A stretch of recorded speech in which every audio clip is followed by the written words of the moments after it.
கருணை கடலை கந்தா போற்றி அப்படின்னு சொல்லிட்டு திருச்செந்தூர் முருகனை தரிசிக்க போறீங்களா?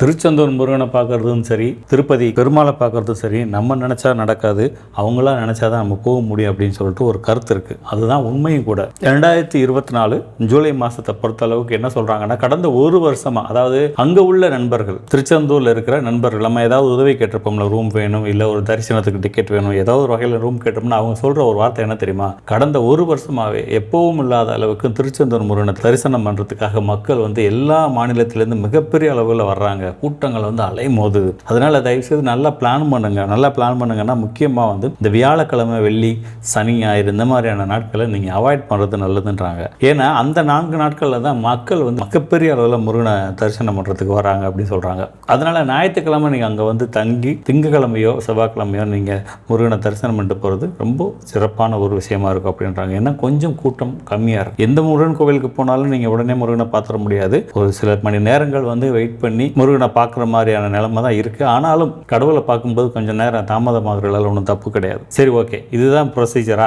அப்படின்னா இல்லை, வழிபாட்டு நடைமுறைகள் இருக்குது. அதாவது முருகனை தரிசனம் பண்ணிடுறதுன்னா உங்களோட இஷ்டம், நீங்கள் என்னைக்குனாலும் வேணா போகலாம். இந்த 4 நாட்கள் கூட்டம் அதிகமாக இருக்குது அப்படிங்கிறது பொதுவான ஒரு தகவல். முருகனோட அறுபடை வீடுகளில் 2ஆம் படையான இந்த திருச்செந்தூர் முருகனை பொறுத்த அளவுக்கு அப்படின்னு பார்த்தீங்கன்னா, குருவுக்கு இந்த முருகன் தான் அருள் கொடுத்ததா சொல்கிறாங்க. அதனால குருஸ்தலம் அப்படின்னு சொல்லிட்டு இந்த திருச்செந்தூர் முருகனை பார்க்குறாங்க. பொதுவாகவே எந்த கோவிலாக இருந்தாலும் மினிமம் ஒரு 3 to 4 hours ஸ்பெண்ட் பண்ணணும்னு சொல்லுவாங்க. ஆனால் இந்த முருகன் கோவிலை பொறுத்த அளவுக்கு 8 to 15 hours அந்த கோவில் வளாகத்தில் இருக்கணும் அப்படிங்கிறது தான் ரொம்ப சிறப்பு அப்படின்றாங்க.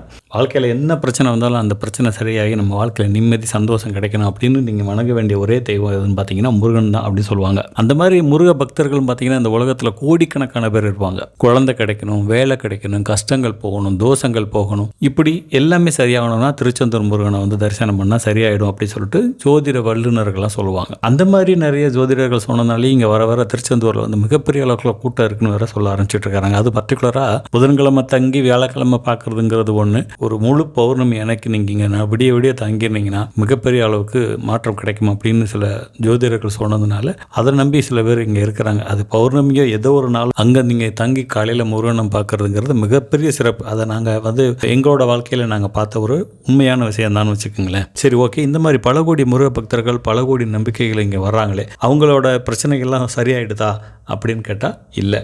அதுக்கும் சில முறைகள் இருக்குது, அதாவது வழிபாட்டு முறைகள் இருக்குது. அதைத்தான் நம்ம இங்கே பார்க்க போகிறோம். அதாவது டைரெக்டாக போய் காலையில் எழுந்திரிச்சு நீங்கள் போய் குளிச்சுட்டு, அதாவது கடலில் குளிச்சுட்டு, அதுக்கப்புறம் இந்த நாளிக்கிணறில் போய் தீர்த்தம் வாங்கி குளிச்சுட்டு அதுக்கப்புறம் தான் நீங்கள் அதை முருகனை பார்க்கணும் அப்படின்னு சொல்கிறாங்க. ஆனால் நாளிக்கிணறில் போயிட்டு நீங்கள் போய் அவ்வளோ ஈஸியாலாம் குளிச்சிட முடியாது இப்போ இருக்கிற சூழ்நிலை பொறுத்து. ஏன்னா முருகனை பார்க்குறதுக்கு பல லட்சம் பேர் இருக்கிறாங்க, இங்கே நாளிக்கிணறில் குளிக்கிறதுக்கு பல ஆயிரம் பேர் இருக்கிறாங்க. அந்த அளவுக்கு இங்கே கூட்டம் அலையும் போகுது. சரி, ஓகே, இந்த நாளிக்கிணறுனா என்ன அப்படின்னு ஒரு கேட்குறவங்களுக்கு நிறைய நண்பர்கள் வீடியோ கொடுத்துருக்குறாங்க. இருந்தாலும் சிம்பிளாக சில விஷயங்கள் சொல்கிறது. நாளிக்கிணறு என்னென்னா, சூரபத்மனோட போர் முடிச்சதுக்கப்புறம் தன்னோட படை வீரர்களுக்கு தீராத தாகம் வந்துருச்சான். அந்த தாகத்தை தணிக்கிறதுக்காக முருகன் தன்னோட வேலையில் என்ன பண்ணுறாரு, ஒரு கிணறு உருவாக்குறாரு. அந்த கிணறு தான் இந்த நாளிக்கிணறுன்னு சொல்கிறாங்க. கடல்ல இருந்து 100 அடி டிஸ்டன்ஸில் இருக்கிற இந்த நாளிக்கிணறுல உள்ள தண்ணி எப்போவுமே பியூராக இருக்கும், தித்திப்பாக இருக்கும். ஆனால் கடல் தண்ணி கொஞ்சம் உப்பாக இருக்கும் அப்படிங்கிறது உங்களுக்கு தெரியும். அதுதான் இந்த நாளிக்கிணறுல விசேஷம். இந்த நாளிக்கிணறுல நீங்கள் தீர்த்தமாடிட்டு போனாலே பாபங்கள் தீரும்ன்றாங்க. இதில்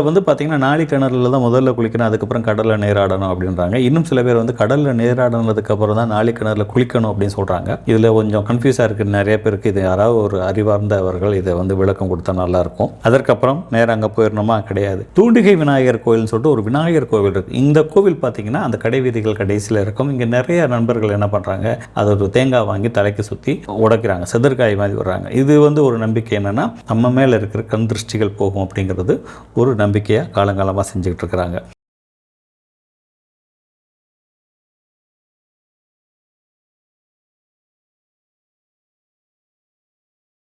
அதற்கப்புறம் திருச்செந்தூரை பொறுத்த அளவுக்கு இங்கே நிறைய சித்தர்கள் இருக்காங்க.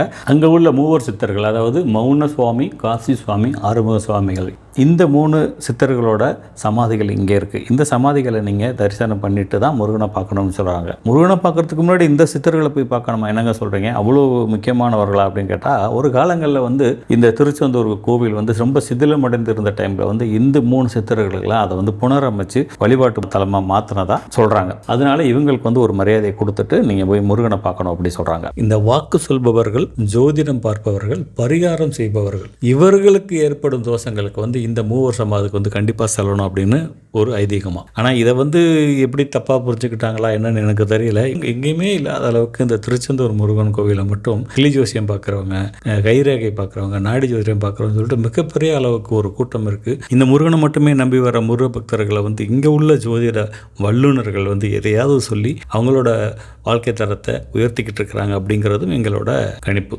இந்த சித்தர்களை வணங்கினதுக்கப்புறம் திருச்செந்தில் ஆண்டவரை போய் வணங்குறது தான் முறை அப்படின்னு சொல்கிறாங்க. இதில் பார்த்தீங்கன்னா 2 தரிசன முறைகள் தான் இருக்குது. ஒன்று 100 ரூபாய் தரிசனம், இன்னொன்று வந்து தர்ம தரிசனம், அதாவது பொது தரிசனம் சொல்கிறாங்கல்ல. 2 வழிபாட்டு வழித்தடங்கள் இருக்குது. அதில் நீங்கள் போகும்போது மினிமம் வந்து பார்த்தீங்கன்னா எதில் போனாலும் ஒரு மினிமம் ஒரு 2 hours 3 hours வந்து நீங்கள் வெயிட் பண்ணி பார்க்குற மாதிரியான சூழ்நிலைகள் தான் இருக்குது. இதில் இன்னொரு முக்கியமான விஷயம் என்ன சொல்கிறாங்க, இங்கே வந்து இந்த பன்னீர் இலை விபூதி, இந்த பன்னீர் இலை விபூதியை வாங்கி நீங்கள் சாப்பிட்டா உங்கள் உடம்புல உள்ள பல வியாதிகள் போயிடும் அப்படின்னு சொல்லிட்டு மிகப்பெரிய நம்பிக்கை இருக்குது. அது சம்பந்தமான நிறைய வீடியோக்கள் வந்து யூடியூப்ல இருக்கு, நீங்கள் பார்க்கலாம். இந்த பன்னீர் இலை அப்படிங்கிறது பார்த்தீங்கன்னா முருகனோட பன்னிரு கைகள். இந்த இலையில பார்த்தீங்கன்னா பன்னிரு நரம்புகளாக தெரியும். அப்போது இந்த பன்னீர் இலை மூலமாக வாங்குற அந்த விபூதி வந்து முருகனே நமக்கு வந்து பிரசாதமாகவும் அருளாகவும் கொடுக்கறதுனால இது வந்து ரொம்ப விசேஷமான ஒரு விபூதியாக பார்க்குறாங்க. இந்த விபூதியை எடுத்துட்டு இந்த பன்னீர் இலையை நீங்கள் சாப்பிடும்போது கேன்சரே வந்து குணப்படுத்தும் அப்படிங்கிற மகத்துவம் இந்த விபூதிக்கு இருக்குன்னு பெரியவங்க சொல்கிறாங்க. இந்த விபூதி எப்போ கிடைக்கும் அப்படின்னு பார்த்தீங்கன்னா காலையில் விஸ்வரூப தரிசனம் பார்த்துட்டு வரவங்களுக்கு மட்டும் காலையில் வந்து இந்த பிரசாதமாக இந்த பன்னீர் இலை விபூதியை தர்றாங்க.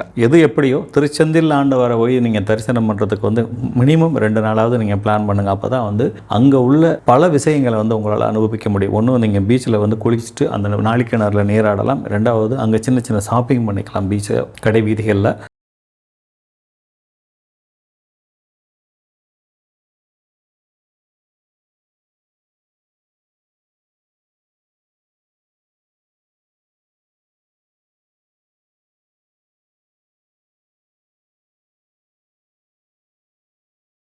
உங்களோட வாழ்க்கையும் ஒரு நல்ல திருப்பங்களை சந்திக்கிறதுக்கும் ஒரு வாய்ப்பு அமையும் உங்களோட திருச்செந்தூர் ட்ரிப். இந்த இன்ஃபர்மேஷன் ஓரளவுக்கு உங்களுக்கு யூஸ்ஃபுல்லாக இருக்கும்னு நினைக்கிறேன். அப்படி நினச்சிருந்தீங்கன்னா எங்களோட சேனலை சப்ஸ்கிரைப் பண்ணிவிட்டு உங்களோட நண்பர்களுக்கும் இந்த வீடியோவை ஷேர் பண்ணிவிடுங்க. நன்றி, வணக்கம்.